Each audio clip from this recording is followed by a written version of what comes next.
파이팅 김영수입니다. 2부 뉴스를 파헤치고 전망하는 시간 뉴스 파전으로 이어가겠습니다. 최재성 전 청와대 수석 나와 계십니다. 어서 오십시오. 안녕하세요. 안녕하세요. 네, 어제 이재명 대표 국회 교수단체 대표 연설 했었잖아요. 먹사니즘에 이어서 새 정책 목표로 잘사니즘을 제시했습니다. 주4일 근무제, 또 최소 30조 원 추경, 국민 소환제 도입을 내세웠는데요. 어제 연설을 어떻게 보셨어요? 저는 뭐 먹사니즘, 잘사니즘 이제 소위 말해서 조어들이 이제 좀 돼서 예. 그러니까 네이밍이죠 일종의. 네. 그런데 우선 이제 내용이 이제 중요하잖아요. 네. 얼마 전에 반도체 특별법 관련돼서 예. 그러니까 노동시간 50시간 노동시간 이야기 관련된 했었잖아요. 거죠. 예. 토론회도 직접 하시고. 네. 그래서 그거를 좀 예외를 둬야 된다라는 의견에 대해서 네. 조금 받아들이는 듯한 그때 제가 이런 생각해 말씀을 보니까 했죠. 그때 몰아서 근무하게 해달라는데 할 말이 없더라라는 취지로 얘기했었잖아요. 예.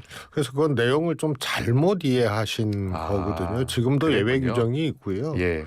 그다음에 그게 반도체만 해당되는 게 또 아니잖아요. 네. 진짜 필요하다면 R&D 전체를 놓고 좀 관찰을 하고 판단을 해야 되는 문제이고. 네. 주 52시간 예외 규정을 적용하는 사업장이 많다. 또 지금도. 삼성 같은 경우에 그것이 SK는 사실은 아무 문제가 없다고 얘기를 해요. 네. 삼성 같은 경우에는 생산 라인에 이제 적용하길 바라는 거고. 그렇군요. 그다음에 이제 실적이 부진하고 지금 삼성이 여러 가지로 지금 반도체 위기라고 할 정도로. 그런데 그게 무슨 뭐 노동 시간이 부족해서 납품을 못 하고 뭐 이런 게 아니거든요. 예. 그런데 주 4일 근무제를 얘기했어요. 어제 주 4일 근무제가 그래서 화두였어요. 물론 주 4일 설명을 하면은 이것이 꼭 같은 거는 아니다. 네. 이렇게 뭐 얘기를 할 수는 있겠지만은요. AI 시대의 노동 시간 단축을 얘기하니까 이게 조금 이렇게 받아들여지기가 노동 시간을 좀 유연하게 해야 된다는 네. 얼마 전에 이제 그런 토론회가 있었고 이번에 또 노동 시간 단축을 얘기하니까 이게 어떻게 연관이 되는지. 예. 그래서 하여튼 그 내용을 좀 잘 정리를 좀 할 필요가 있다. 네. 오히려 그것이 소위 이제 우클릭과 또 노동시간 AI 시대 노동시간 단축 이것이 하나의 그 정책이 왔다 갔다 하거나 일종의 이제 그때 조금 다른 주장으로 그렇게 느껴지면 우클릭 가다가 다시 좀 돌아오고 있다 뭐 이런 기사도 있더라고요. 먹사니즘이나 잘사니즘이 진정성 있게 신뢰 있게 이렇게 받아들여지기 이제 어려운 거고요. 네. 그런 것을 이 대표가 좀 잘 정리를 할 필요성이 있다고 그렇게 보셨군요. 봅니다. 예. 그 국민 소환제는 어떻게 보셨어요? 국민 소환제 도입이요? 저는 개인적으로 국회의원 소환제가 실제로 필요한 건지에 대해서 개인적으로는 조금 의문을 가지고 있어요. 당 차원에서 이렇게 추진할 수 있는 사안이라고 보세요? 이제 대통령은 이제 임명직은 저는 뭐 할 수 있다고 보거든요. 탄핵 제도가 있잖아요. 대통령도 복잡한 이제 탄핵 제도가 있고요. 그런데 전국적으로 국민들이 선출한 국회의원들을 각 지역구마다 여러 가지 정치적인 충돌이나 이해관계에 의해서 이런 것들이 이제 시도될 그런 생각지 못한 그런 이제 역효과 같은 것도 있거든요. 이런 것을 잘 본다면 저 개인적으로는 국회의원 소환제가 꼭 필요한지 느낌적으로는 해야 된다 뭐 이런 수는 있지만 알겠습니다. 그래서 그거는 뭐 저는 뭐 정치개혁 차원에서 이제 제시를 하신 것 같은데 그렇죠. 국민투표로 국회의원에게 책임을 묻는 제도입니다. 실질적으로 그것이 이제 진행될 가능성이라든가 꼭 필요한지에 대해서는 그건 이견이 있는 부분이에요. 알겠습니다. 최근 이제 비명계에서 이재명 대표 일극 체제에 대한 이제 비판의 목소리가 이제 목소리가 나오고 있는데 김경수 지사가요.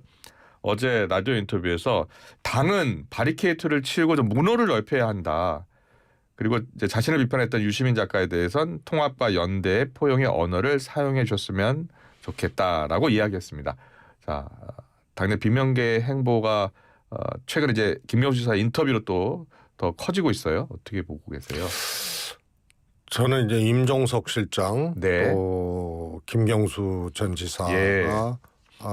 얘기한 것이 조금 결이 좀 다르다고 보거든요. 아, 그래요? 예. 김정석 실장은 지난 대선 책임 이재명 대표 책임이다. 예. 이렇게 얘기를 했고요.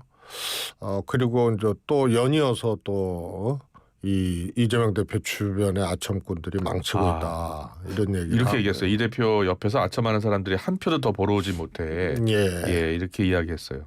반면에 이제 김경수 지사는 사과와 통합을 얘기를 했거든요. 네. 그래서 통합을 위해서는 지금 통합을 저해했던 그런 것에 대해서 대표가 언급을 하고 유감 표명을 하고 이러고 통합을 주장을 하고 제시를 하고 이런 것들이 필요하죠. 그래서 지금 개헌 발생 후로 이 양당 지지율의 변화 이걸 다 목도하고 있잖아요. 아마 깜짝 놀랐을 거예요. 저도 이렇게 결집을 해? 이렇게 정당 지지율이 이렇게가 상상할 수 없었던 것들이 이제 현실화되고 있는데요. 그 원인이 이제 박근혜 탄핵에 대한 학습 효과. 그래서 탄핵은 곧 조기 대선이다. 그래서 계엄은 계엄이고 대선은 대선이다. 그래서 보수가 결집을 이제 하고요. 한 거고요. 거기에 또 윤석열은 윤석열이고 이재명은 이재명이다. 그래서 이 대표에 대한 어떤 이제 비호감, 반감 이런 것들이 또 작동하고 있다고 보여지거든요. 그러면은 통합해야죠. 확장해야죠. 그러면 이재명 대표가 지금 이 시기에 무엇을 더 해야 된다고 보세요? 저는 이제 김경수 지사는 이제 총선을 얘기를 했잖아요. 총선 전부터 이제 분열의 이제 그 여러 가지 현상들이 있었는데요. 저는 이 대표의 사법 리스크 가지고 당시에 뭐 체포동의안에 찬성하거나 그 과정에서 이 대표 물러나라고 흔들거나 이런 것들은 잘못됐다고 봅니다. 그러나 어떻든 총선을 거치면서 소위 말해서 이재명의 민주당이 된 거 아니에요.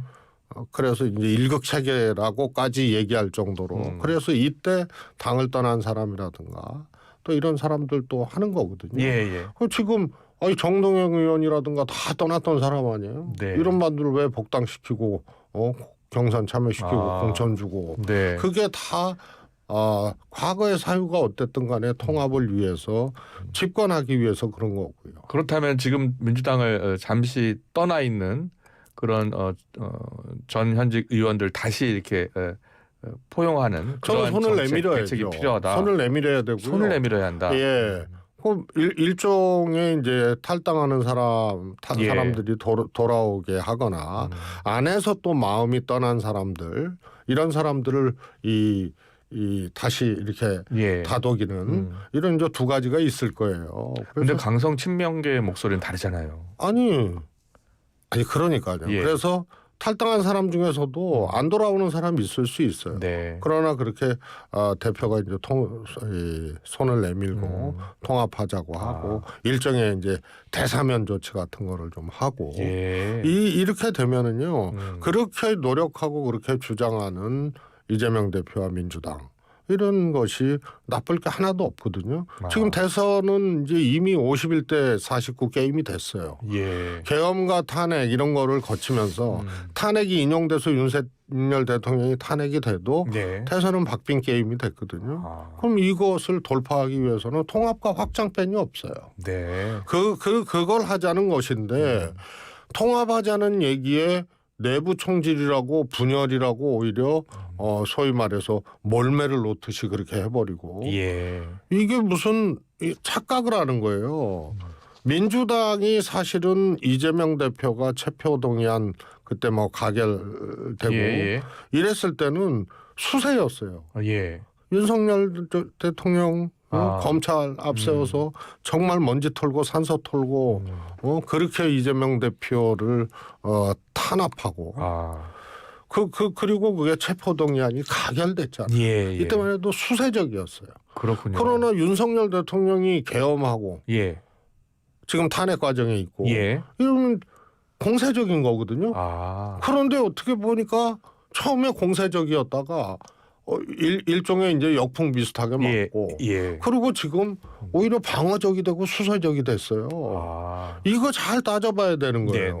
그리고 민주당 내에서 오히려 무슨 민주당 계엄령을 선포한 것도 아니고 통합하자는 말에 왜 내란 종식이나 유언 탄핵을 시켜야 되는 이것을 먼저 해야지 내부 분열, 내부 총질을 하느냐 이런 식으로 하니까 이게 무슨 민주당이 이재명 대표의 어떤 주문을 하고 정권 교체, 대선 승리를 위해서 통합하라는 이런 얘기를 이것조차 하지 말라는 무슨 계엄령도 아니고 말이에요.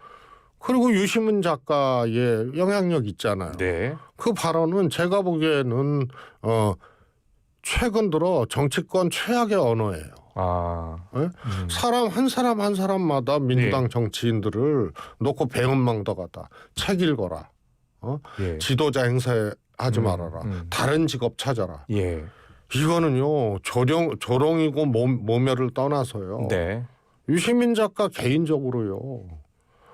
이재명 대표에 대해서 지지 정도가 아니고 거의 복명을 하잖아요. 유시민 작가 스타일도 아니에요.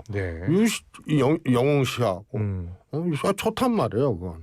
그런데 거기에 대해서 주문하고 통합하라고 하고 하는 이런 사람에 대해서 이분들 누가 봐도 민주당 내의 잠재적 대선 주자들 아니에요.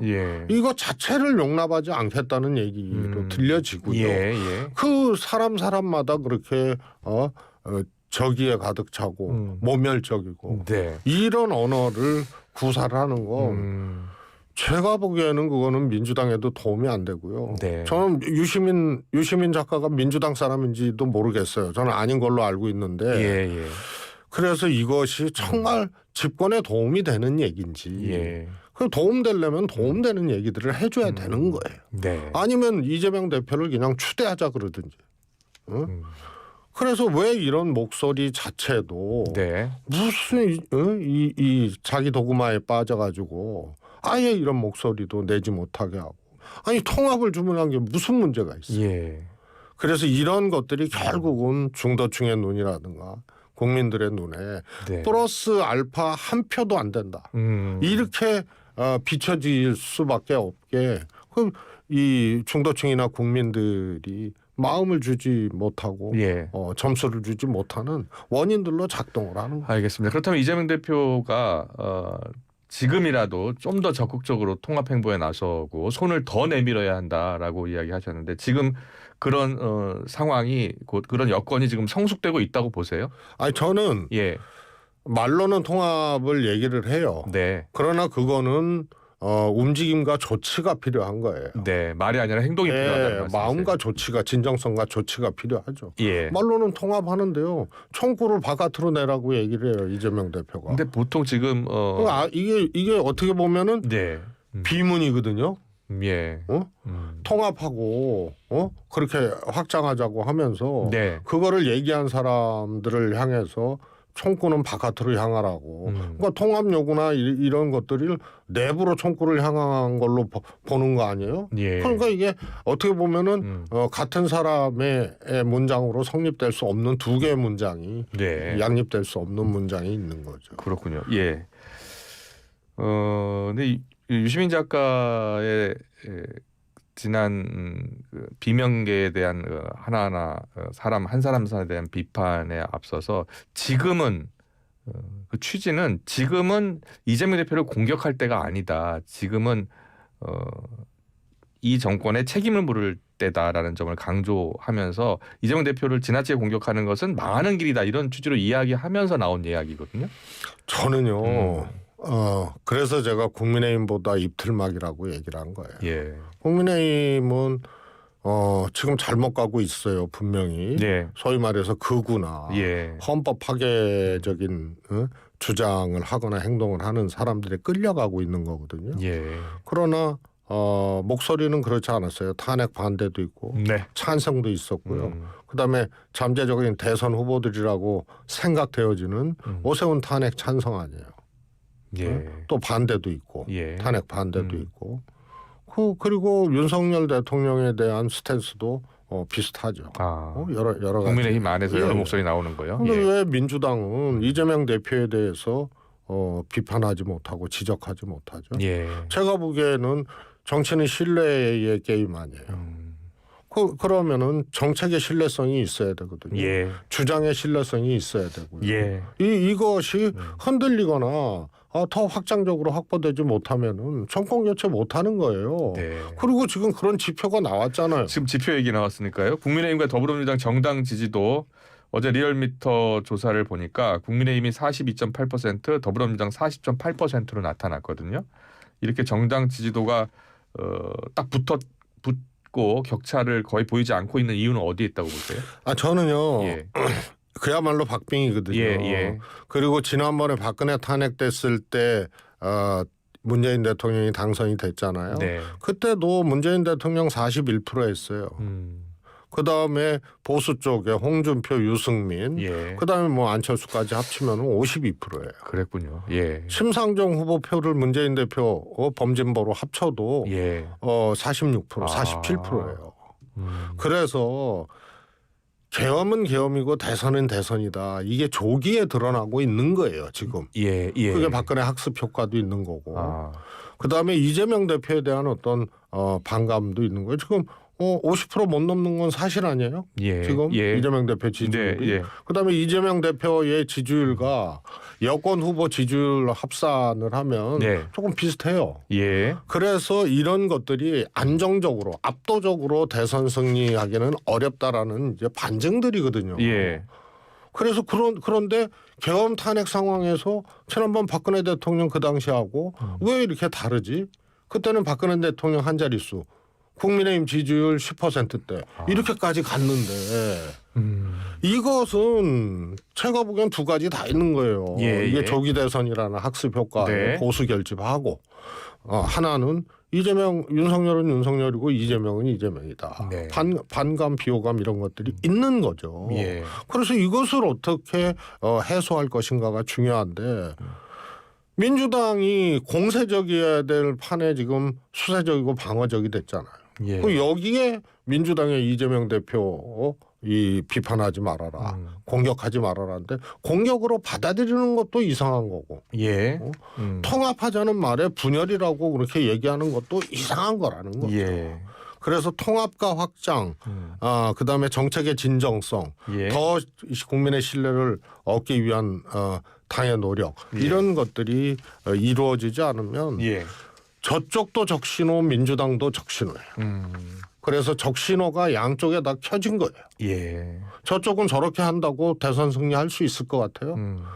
극우에 끌려가고. 그래서 저쪽도 중도층의 마음을 얻기 어려운 길로 지금 가고 있는 거고요. 민주당도 그 한계에 있어서 적신호와 적신호가 양쪽 당에 켜진 상황에서 무엇을 어떻게 할 것인가를 잘 고민하고 그렇게 해야지. 이걸 내부 총질이라 그러고 일국주의의 무슨 뭐 사수대처럼 말이에요. 벌떼처럼 이걸 공격하고 입틀막을 시키고 이건 옳지 않습니다. 알겠습니다.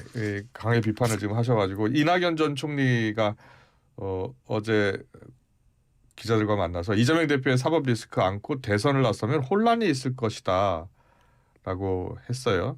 최준석께서는 이재명 대표 2심 유죄 나와도 당은 크게 흔들림 없을 것이라고 했고요. 이낙연 총리가 어제 혼란이 있을 것이라는 말을 한 것에 대해서는 어떤 생각이세요? 저는 2심 판결이 난다 하더라도 이재명 대표에 대한 지지도 있잖아요. 이것이 2심 판결이 유죄로 난다 하더라도 지지율이 흔들릴 수가 없다고 봅니다. 왜냐하면 이것의 시작이 대통령 선거에서 석패한 이재명 야당 후보에 대한 대통령과 검찰의 공격, 탄압 이것이 무자비하고 전방위적으로 이루어지고 이것을 수년 동안 대한민국을 시끄럽게 했고 그리고 대장동으로 시작해서 이것이 어찌어찌해서 번지수가 바뀌어갖고 선거법, 위증교사 이렇게 완전히 다른 길로 간 거예요. 그래서 제가 돌아와요 부산항해로 노래는 시작했는데 못다 핀 꽃 한 송이로 지금 끝나고 있다고 했어요. 그래서 이것을 일종의 정치적 공격, 탄압으로 보고 그 안에서 더 단단해진 지지율이기 때문에 저는 빠지거나 느슨해질 수 있는 상황은 아니라고 봅니다. 그렇군요. 이낙연 전 총리가 어제는 또 윤석열, 이재명 동반 청산이 시대 정신이다라고 하더라고요. 저는 그것이 예. 무책임한 얘기라고 봐요. 무책임한 예. 발언이다.